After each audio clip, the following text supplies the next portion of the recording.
Hey y'all, Hi guys. we're outside. We're still out in the forest. What's the kaibab? The kaibab forest. Kaibab? Is Yeah. that like a kibosh? I know. It's a kebab. It sounds like something you put on a skewer. Yeah. But yeah, we got to go to. We just took a brief view of the Grand Canyon. We're only 5 miles from it. We're a little bit farther than that, but I Okay. mean we're right down the road. Right, so- exactly.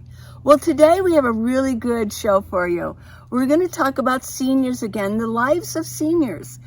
And we're going to talk about seniors and loneliness. And is it a problem? How many seniors are lonely out there? And what are the effects of being too lonely? Now, I am going to cite some stats and results of a UK in England, a study done. And then I'm going to mention that they do have a system where it's a program for seniors that are homebound. And then Paul, you can tell everybody about what you're going to be doing. Well, I have a study from Harvard University, a special group that they had, and they actually did this in fall of 2020. And keep in mind that was the year of COVID, the first year. Yeah. So many of their results were based on the fact that people had to be indoors and they were cooped up. And I'm sure that had an effect on it, but it still speaks to the loneliness of seniors and really how serious that is. Right. And then also there is they seem similar. Your program was based in the United States. Right. So we'll kind of go back and forth on this. But I will start out that, I mean, as seniors get older, they can kind of slow down a little bit physically. I don't think it necessarily has to happen as soon as our society seems to think it is. Right. That it does. But seniors seem to slow down a little bit. I haven't slowed down much, and you keep going too. So I don't think we have to do that. But with the physical slowing down, so can our seniors' social lives, that they do slow down a bit. And there's one of the problems of being lonely. Right, Yeah. right. Yeah. And we have to remember that there are many different things. I mean, I spent 4 months in the Upper Peninsula of Michigan last summer. Yeah. And there were times when I just craved talking to someone. If I'd go to the store, I made sure to say, "Good morning, how are you?" You know, just to get a human interaction. It's very important for all of us. And they find that quite often a senior who is, whether it's in sticks and bricks or it's a nomad, they can go a week or more without a single interaction with another human being. Right. And that's quite often, that's not good. That is not cool at all. And then at the end, I always liked it because we're nomads, and a lot of us are nomads that watch this. But a lot of you are also at home, that I want to kind of talk about loneliness in the nomad world too. But let me look over some of my notes, because I carry these notes. Yeah, like you said, but according to the study, some elderly people and seniors go a week without speaking to a single person. Yeah. Yeah. Now, when I lived alone, this was true also.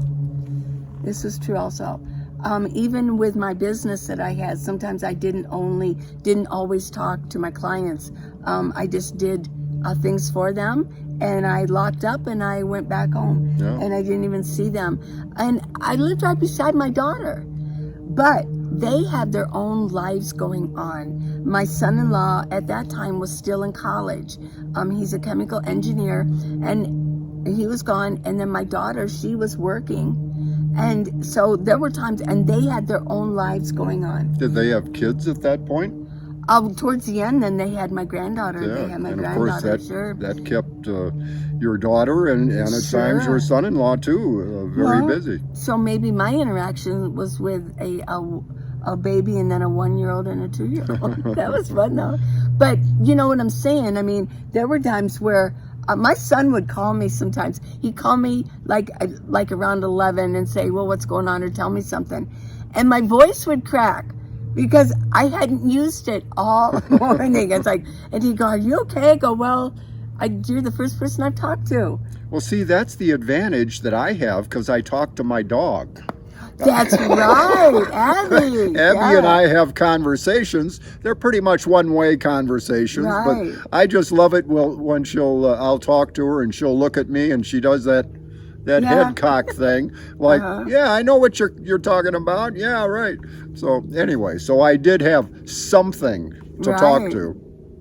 Well, I did the same thing that you did, is when you go to the store, you want to talk to a clerk. Yeah. But if you go to the store and you notice, not everybody talks to a clerk. Those people probably that don't, they got all kinds of people at home to talk to. But it's the people who are alone that maybe just want to have a hello. And it is especially difficult, loneliness, for homebound people. Yeah. Can you imagine? We get out and move around and go talk to those clerks, but there are homebound people. Yeah. And they're invisible. We don't even think about them, do we? No. Because they're sort of invisible. How many people have remembered? You know they're there somewhere in the back of your memory, but when was the last time that you heard the word homebound? I can't tell you how many times I've to a waitress, to a store cashier or something, and I think they're trained to say, how are you today? And I like to say, I'm doing fine. How are you today? Yes. And invariably they say, well, thanks for asking. I know. It's like, wow, somebody cared about me, so we all need interaction with people, I think. Right. The majority of us anyway. Some people say that they love being, call it what you will, a hermit or by themselves, don't want any interaction with people, but I think that is the vast minority of people that feel that way. Well, I do like being alone. It doesn't mean I'm lonely. My loneliest time, for me personally, loneliest time was when you're with a crowd of people and you're kind of like ignored, or you just don't feel like you're being valued at all. Right. And so then you can feel lonely. There's a plane going over. You can hear it. We're a couple miles from the Grand Canyon Right. Airport, so we have helicopters, airplanes. It sounds loud, but I don't see it. Okay. Well, according to the study that from the UK, and you can jump in with your American stats at any point, loneliness is due to 3 things: retirement, bereavement, they've lost a partner, or ill health and they can't get out. Right. Those are the 3 main reasons for loneliness in elderly people, or maybe even a larger group too. Well, in America, at least, they made a point of saying in the study that I looked at that even young people, I mean, they're just getting life started, but they hesitate to initiate a conversation with not an elderly person necessarily, but an older person. That's kind of and I've noticed that they're. I don't know if it's shyness, if it's not, if it's they're not assured of themselves or whatever, but they can be lonely too. I know we're talking about seniors here, but it affects lots of different age groups. Right. And a lot of people do live alone. Well, we have a lot of single people. Yeah. A lot more single people than we did maybe like 100 years ago. I mean, it was kind of expected to get married, right? And there were bigger families. Right. Oh, yeah, right. Yeah. So, yeah. But elderly people are spending less time in the enjoyable company of other people. Yeah. And that's one of the main results of, I guess that it seems obvious, but I think it's time to maybe mention this, that And of course, seniors can be lonely, very lonely. with our baby boomer generation Yeah. getting above the common age of 55 for a senior, if you will, there's a lot more people, and a lot more people are alone. And it's unfortunate, but Yeah. it's the way it is. Well, see, it said according to the UK study that they found that seniors, when they're lonely, they feel invisible and they feel forgotten. That's sad. Yeah, yeah, Yeah. that's for sure. And that can bring on some very definite health problems, Oh, yeah. whether it's just anxiety or even into depression, because nobody thinks about me anymore. And Right. and that's tough. That can affect Right. your overall health and well-being, and it's something that we all need to pay attention to. So, do you have any stats on the American study on loneliness? Well, in this Harvard study, this is called their Making Caring Common. It's that project that they did in the fall of 2020. And they said that 36% of all Americans feel serious loneliness. They don't just feel lonely once in a while, but it's serious loneliness. Well, that's a third. Yeah. Over a third Over a third. of Americans feel Right. serious loneliness. And it was interesting to me, as I mentioned, that they said 61% of young adults feel lonely as well, which is, I thought it was crazy, with social media and friends and acquaintances and what have you. I was very surprised that it was a number that high Yeah. for young people. It almost sounds like we're being invaded, huh? I think he's going away now. I think, you know what he's doing? I think he's circling. I thought it was interesting. There was also a study by the World Health Organization, which sometimes I'm not too happy with the World Health Organization, but that's a personal problem. Anyway. Got a personal problem here. But their study revealed that the 5th leading cause of health problems in seniors today is isolation and loneliness. Ooh, I mean, that's above heart attacks, or right in there with heart attacks Wow. and cancer, but the 5th leading cause of health problems. That's pretty amazing. Yeah. Well, one thing in my report is that most seniors in the UK reported that they would have wanted to get outside more had they known their neighbors. But if they don't know their neighbors, they're less likely to get outside That makes sense. and walk around. And because I know when I lived in a bricks and sticks, I walked the neighborhood every morning and sometimes in the evening again. And there were regular walkers out there, and you'd wave and maybe stop and say hello in the neighborhood. Mm-hmm. But if you don't get out of your house, well, not only your health is going to go down, but you're not going to get any interaction. Right, Yeah. right. I mean, we've found at the gym that we joined that you begin to see the same people again and again and again, and you Right. can say hi, good morning, and Yeah. it's not that you really know those people, but it's just Yeah. having a brief interaction with them, and it makes a difference. It It's really a good thing. does. And now, in days gone by, you always had your main store, maybe a small store, like at the Waltons. Mr. Godsey's, general merchandise. So they all knew each other. But even when you were growing up, you mentioned that you had a corner store, Mm-hmm. and so did I. Yeah. Ours was called Bob's Market. It was a little Mine corner. was Chester's Market. No kidding. Okay. We had penny candy. Oh, yeah. A little nostalgia. Let's go on. We had penny candy, and then we could go and pick up, little things for our parents. And That way you didn't have to go into the car and go into the grocery store, but they would send me down for something. But you knew that person. Yeah. And you could talk about that person. Maybe if it's not a real small town, you don't have that interaction. Mm-hmm. But you also have those homebound people that they're not going to get out anyways. Yeah. Yeah. One thing, another thing that surprised me, that in this study by the World Health Organization, Yeah.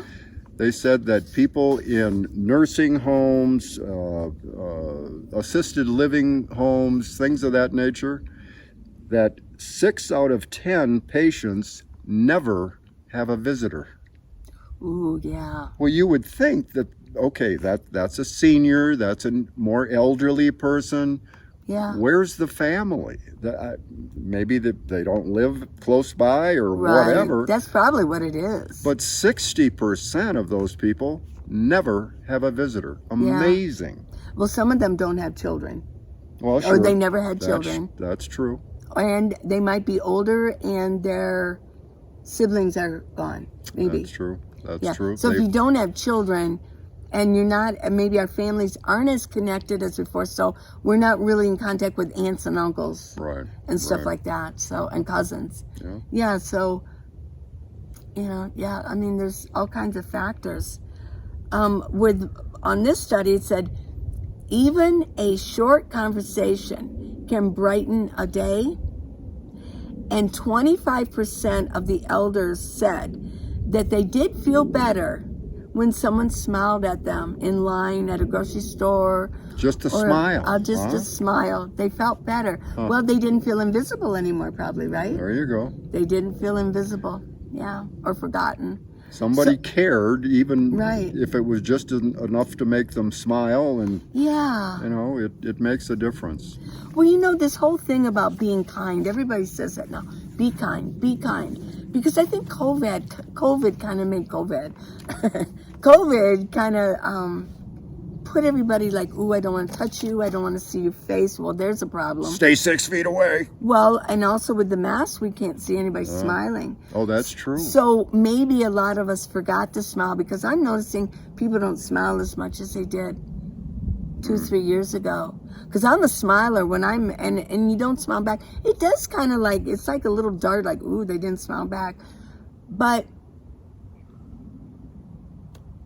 I still want to smile, people. Yeah. I mean, Doesn't cost you a penny. I know it, so I still do. And if they don't, then it's like, okay, well, Yeah. they didn't smile. But if you can find somebody to smile at, young and old, and if they don't smile back, it's really more about them than it is about you. So don't worry about that. It's not that they're rejecting you. Maybe they just don't feel good enough to do it, or they didn't even think about it. Maybe they didn't even think about it.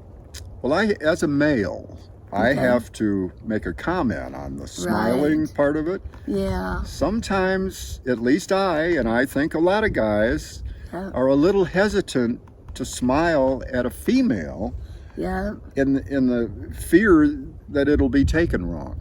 Right. You're not just trying to be Yeah. cordial and I get nice it. and everything, but you're I don't know how to put it exactly, but it can be taken wrong. So sometimes I hesitate, but I never hesitate to say good morning. Right. But just a simple smile sometimes can be taken wrong, I think. Well, especially with the same age group. Well, yeah. Because with me, like if I'm at the gym and I smile at a guy, around my age, a lot of times they might not smile back because they might be married and they go, oh, it's not appropriate to smile at you. Yeah. Yeah. So maybe we need to get over that. I mean, smiling doesn't mean, that we want to hop in bed with each other, right? Really? Yeah.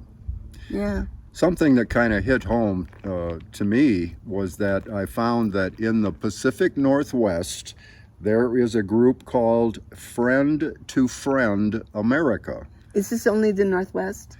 That's the only okay. location. Okay. Basically, I believe it was the Seattle area. Oh, okay. But they said they did go from the Canadian border down to the border with Oregon. Okay. And their whole purpose, it's a nonprofit organization, but their whole purpose is to find volunteers that would volunteer to donate or give up 2 times a month to go visit someone either in a home or a nursing home or an assisted living home or something, just to sit down and visit them and have a cordial conversation. And they said it is making a fantastic difference. They are visiting, they've got enough volunteers to visit thousands of elderly folks. And they said the difference, just that simple couple-hour visit makes, is absolutely unbelievable. Wow, that's really nice. Yeah, it Maybe we is. should think about doing something like that. Well, maybe so. I mean, wherever we go, we could stop in. Because I mean, in scripture, a visit the people in prison, Yeah. things like that. Well, I wonder how much a nursing home can, for an elderly person, almost maybe seem like a prison. Yeah. If they're Right. bed bound, yeah. On mine, it says, here's another stat: 1 in 5 seniors were thrilled if someone asked how their day was going. Thrilled. How's your day going? Yep. And then you have to listen, right? Oh, exactly. Yeah. You don't have to give the impression of, I know I asked that question, but I really don't care. I know. Well, in passing, we do say, "Hey, how are you doing?" People go, "I'm great." When really, they're like, they were just home bawling their eyes out. So. Well, and I'm sure that all of us have run into the situation where you ask someone, hey, how you doing today? And I say, oh my gosh, it's terrible. I just, my dog just died, Yeah. and it's just, and they go on and on. I know. But nonetheless, I think it's worth it to take Yeah, a I do chance too. and try to have that conversation. And with they're thrilled to see how your day was going. I think this is relevant for young people too. I mean, if 61% of those 31% were youngsters, wow, Yeah. that's pretty crazy. And going back to social media, Yeah. I know that you and I both use social media quite a bit because your YouTube channel is social media, Right. for crying out loud. For crying out loud. Yeah, absolutely. I don't know where that came from, that saying. I've always wondered about that. That's a good question. For crying out loud. Yeah. But anyway, Yeah. I mean, it's a way. Sometimes it can backfire on social media, as we all know. Oh boy. Oh boy. Yeah, but it is a way to be in touch with the outside world. Yeah. Well, you had mentioned it previously, but when I'm in a restaurant, because we do go to restaurants quite a bit, I like to ask the waiter or the waitress's name and ask them how their day is going. And their face always lights up. It just does. And these are usually younger folks. So, sometimes you wonder, is the whole world lonely? Especially with last couple of years with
old young folks, like you had mentioned, want to strike up a conversation with the senior, but where you won't be received well. And we had talked about that this morning, that there's probably different reasons for that. I mean, the younger people might worry. You know, sometimes media kind of makes older people out to be crotchety, opinionated. Yeah. Yeah, they might bark at them or something like that. Get off my grass! Yeah, hey, get out of my yard, lame-o, you know. What movie's that from? Little trivia. Hey, lame-o, get out of my It's from The Burbs. That's a great movie, and I can't find that. I guess it's been on Showtime, and they won't sell it right now. I know, I can't even rent it or buy it. I guess I got to go to Showtime. Maybe it's just as well. You likely to have nightmares, so.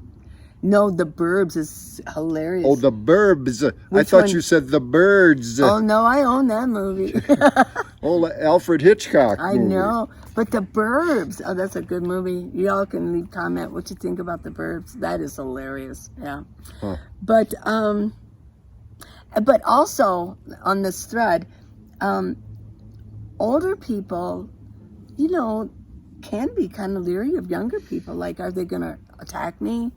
Are they going to try to get into my life so they can scam me? Or, you know, something like that. Yeah, it's unfortunate that these things have been portrayed that way, or that they've happened.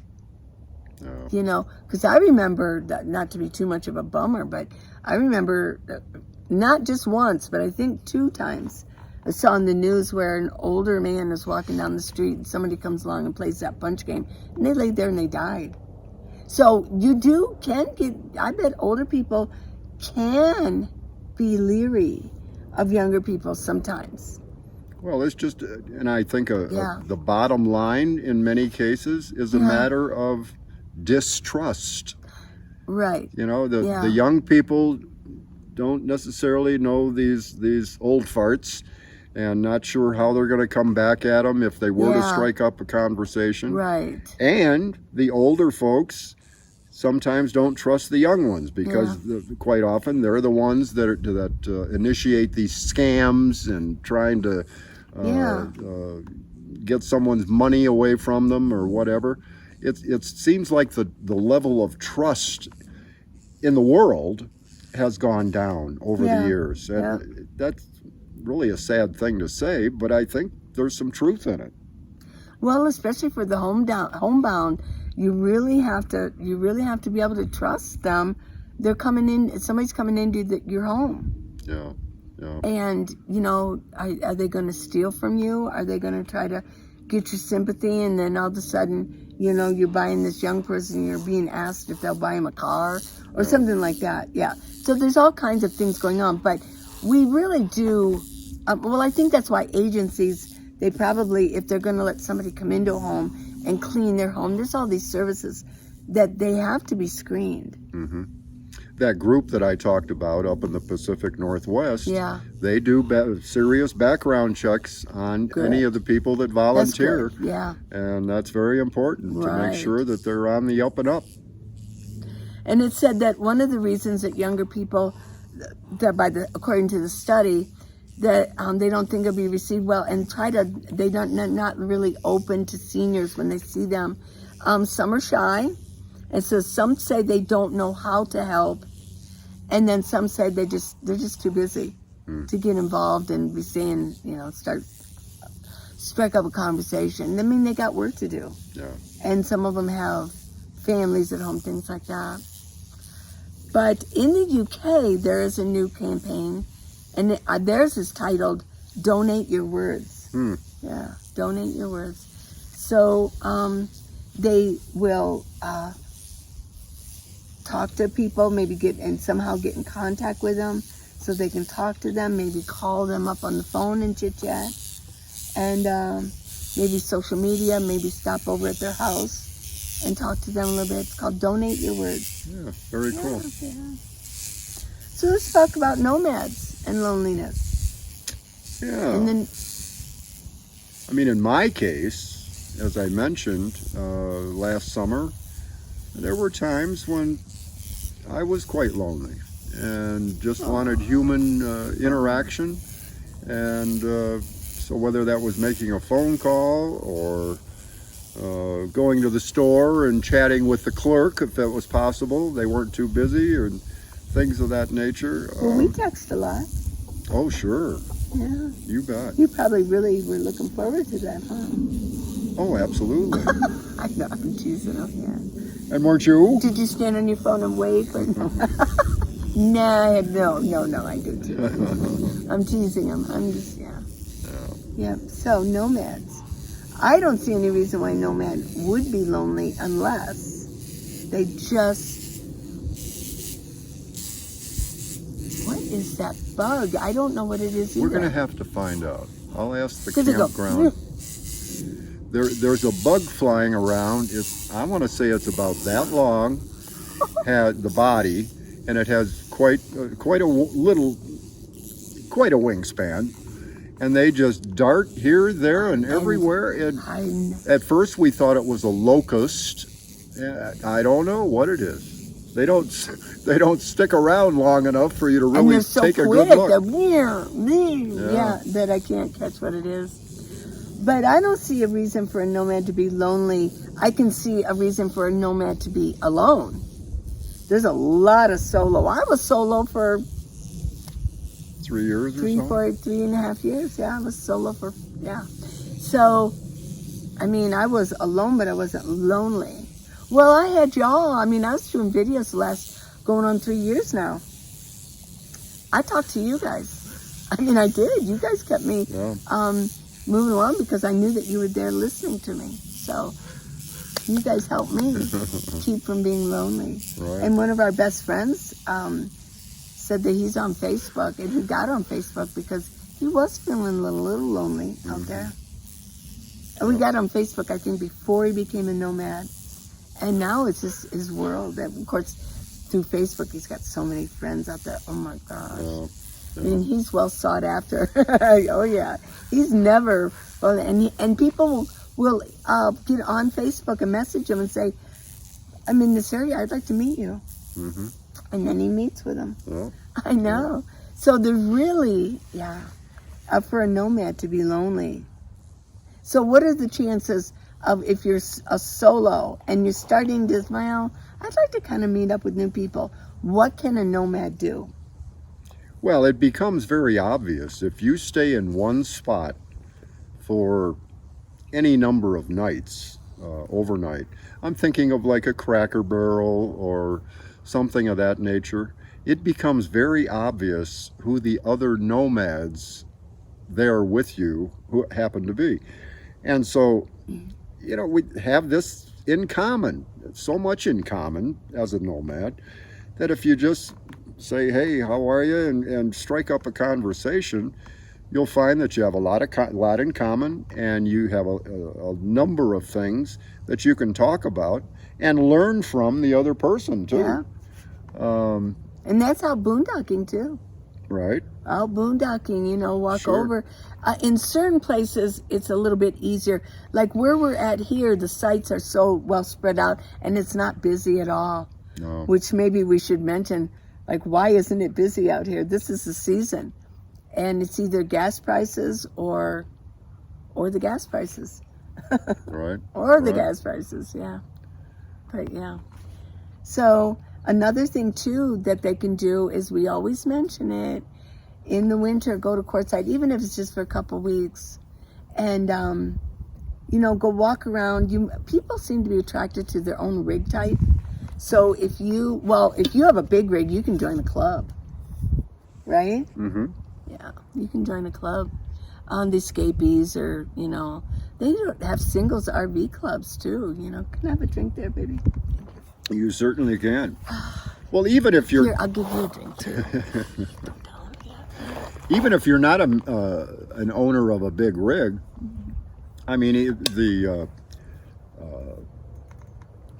what am I trying to think of? The group of nomads that you can join a caravan, for instance. Right. You can find a group of people that I've seen them say, well, I plan to spend the winter in Mexico, in Baja or whatever. Right. Anybody want to go with? Yeah. And I know that's a little chancy because you may not know these people well or at all. But still, there are ways to get together if you so desire. Yeah. Well, the best thing to do is not to be so shy and be recluse. Yeah. Yeah. Get out and talk to people. Now, the people that I would be kind of attracted to are the people that had the same rigs as me. So when somebody had a minivan, I would go up, I go, oh, hi, I'm in a minivan too. Yeah. And I go, can I take a peek at it? And then we would talk. And then if I was still there for a week later, I'd go see him again. Yeah. I mean, and I have the same thing Yeah. with my Ram high top. Right. There are more and more and more of those. And as a matter of fact, the vast majority of them are painted white. And so they look the same, you know. So we immediately, I've talked to a number of people.